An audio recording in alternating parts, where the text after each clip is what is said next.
Hey, welcome back. Today we're gonna talk about realism as a political theory.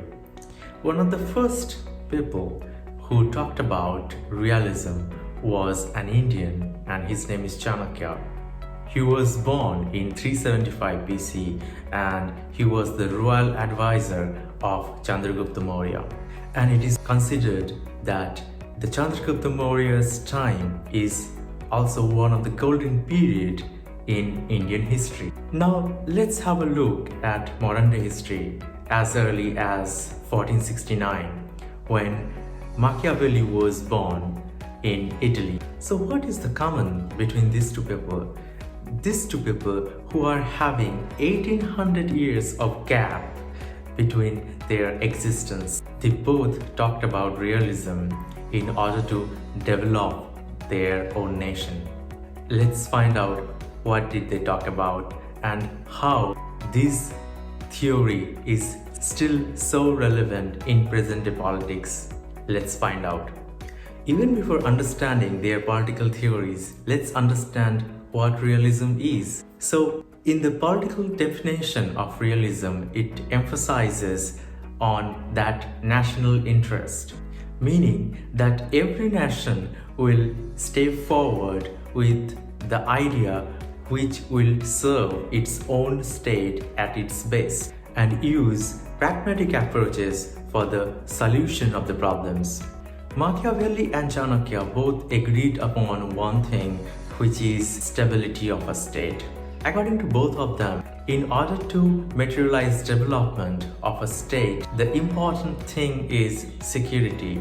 And that security comes from stability, and peace is essential component of stability. So the meaning is, if a state wants to develop, the important element is security.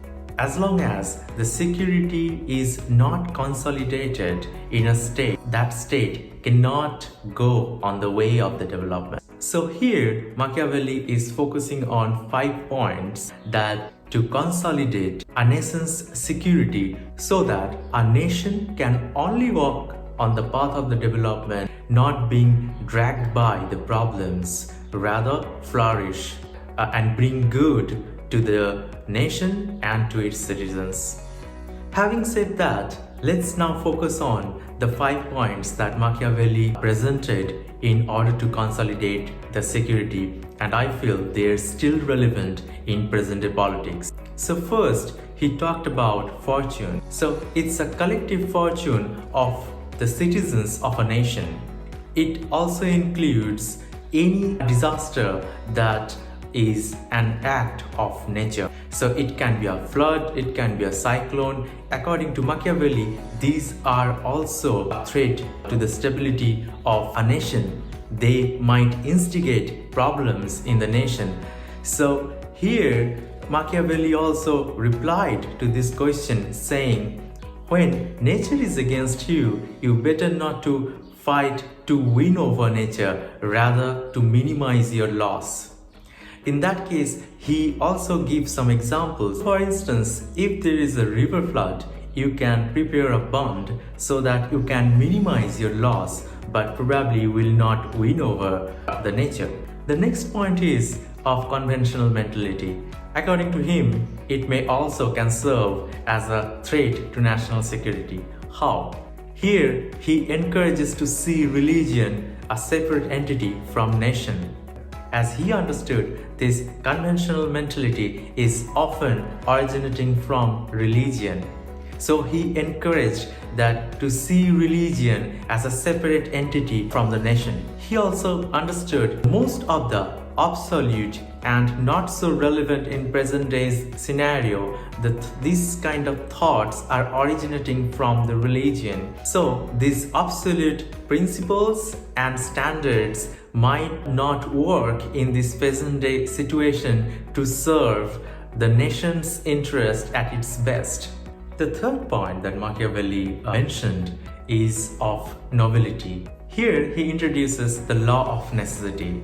He mentioned about king, however, in the present day scenario, we can see the government who are in the power should not be virtuous, rather efficient. And a government should focus on the result rather than the means. The government also should use this virtue as a tool to materialize the objective rather than an obstacle which will restrain the government, thus the citizen, from materializing their goal. However, under this section of nobility, there is also a point which talks about the opposition. In past, there were the family members who used to play the role of opposition. Most of the times we see someone who is close to the king's family is trying to get the throne.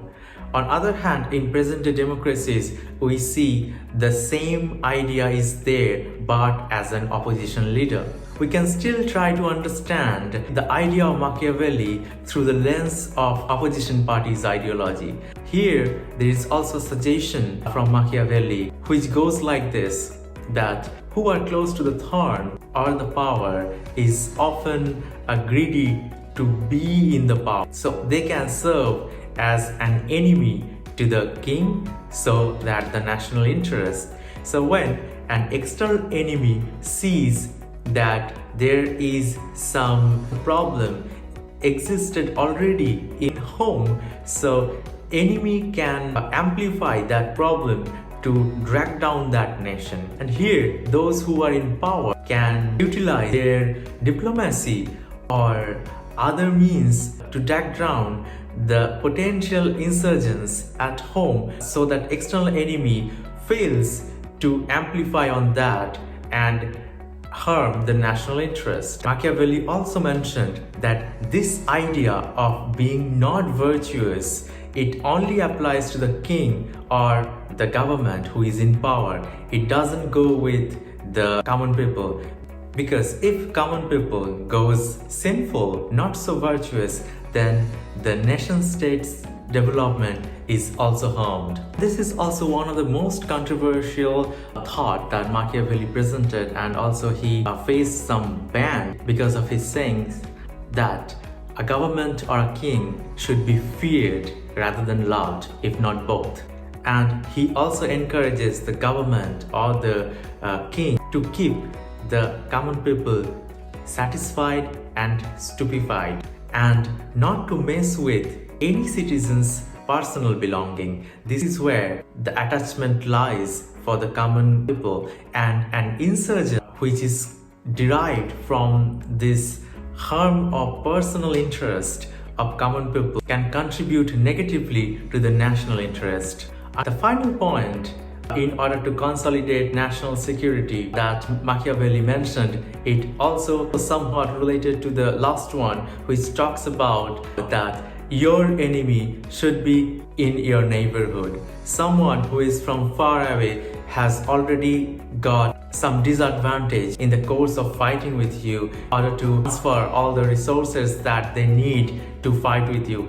But who is just in your neighborhood has always got the upper hand to fight with you with its best of its capability when it is needed. So always be prepared for a war with your neighbor. And in order to deepen that thought, Machiavelli also mentioned that when you are at war, the citizens are the best army of a nation, because the interest lies somewhere within. It is unlike a hired army. So in order to summarize, we can see there are 5 points that Machiavelli mentioned in order to consolidate the security of a nation, so that a nation can only walk on the path of the development, not getting dragged down by the threats that is maybe originating from external, internal, or sometimes the nature. So now coming back to the point where we started, date back to 375 BC in Chanakya's time, and in modern times in the year of 1469, and now in 2021 it's still relevant. Why? Because if we see in both of the times, their intention was to consolidate and develop their own states. And if we particularly narrow down to Machiavelli's case, then we can see Machiavelli's time also to some extent resembles with the present day international relations, where the nation states are deploying their strengths to each other to serve their own nations well. The same idea was there in Machiavelli's time when Italy was not the present day Italy. Rather, all the important cities in Italy in present day like Milan or Venice has got their own kingdom. So Machiavelli's effort to also consolidate them through the lens of realism also worked well to form a nation which became a developed nation later on. So at the end, we can see that time has changed, the nation formation and their shapes have changed, but the problems a nation faces, they remain to some extent the same. And we have our history and these great diplomats to learn from and find our own solution and shape it up according to the need of this present day situation. I would really be happy to understand your thoughts on this as well. Thank you.